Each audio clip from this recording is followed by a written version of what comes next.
கள்ளக்குறிச்சி மாவட்டம் கல்வராயன் மலையில் 17 வயது சிறுமிக்கு பாலியல் தொல்லை கொடுத்த தனிப்பிரிவு தலைமை காவலர் போக்சோவில் கைது செய்யப்பட்டு சிறையில் அடைக்கப்பட்டுள்ளார்.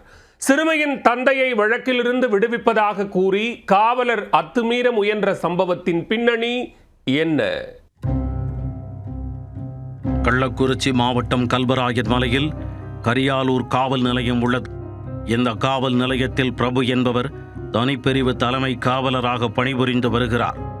இந்நிலையில் கல்வராயன் மலையில் உள்ள வெள்ளிமலையில் அரசால் தடை செய்யப்பட்ட புகையிலை பொருட்கள் விற்பனை செய்யப்படுவதாக ரகசிய தகவல் கிடைத்துள்ளது. உடனே அங்கு சென்ற போலீசார் பெட்டிக்கடை உரிமையாளர் ஒருவரை அண்மையில் கைது செய்துள்ளனர். இதனிடையே கடந்த ஒரு வாரத்திற்கு முன்பு அந்த பெட்டிக்கடைக்கு சென்ற தனிப்பிரிவு காவலர் பிரபு அங்கு தனிமையில் இருந்த பெட்டிக்கடை உரிமையாளரின் 17 வயது சிறுமியிடம் பாலியல் ரீதியில் அத்துமீற முயன்றதாக கூறப்படுகிறது.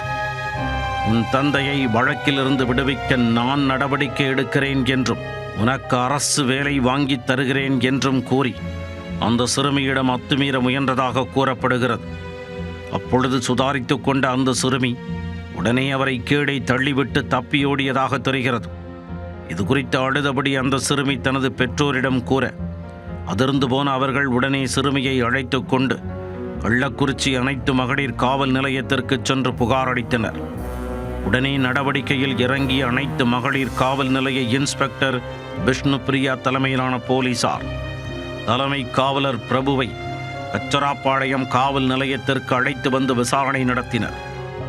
விசாரணையில் தலைமை காவலர் பிரபு 17 வயது சிறுமியிடம் பாலியல் அத்துமீறலில் ஈடுபட்டது தெரிய வந்ததால் போக்சோ, SC/ST உள்ளிட்ட 3 பிரிவுகளின் கீழ் வழக்கு பதிவு செய்து கைது செய்தனர்.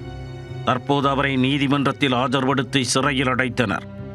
வேலியே பயிரை மேய்ந்த கதையாக மக்களுக்கு பாதுகாப்பாக இருக்க வேண்டிய காவலரே இப்படி 17 வயது சிறுமியிடம் பாலியல் சீண்டலில் ஈடுபட்ட சம்பவம் அதிர்ச்சியையும் பரபரப்பையும் ஏற்படுத்தி உள்ளது.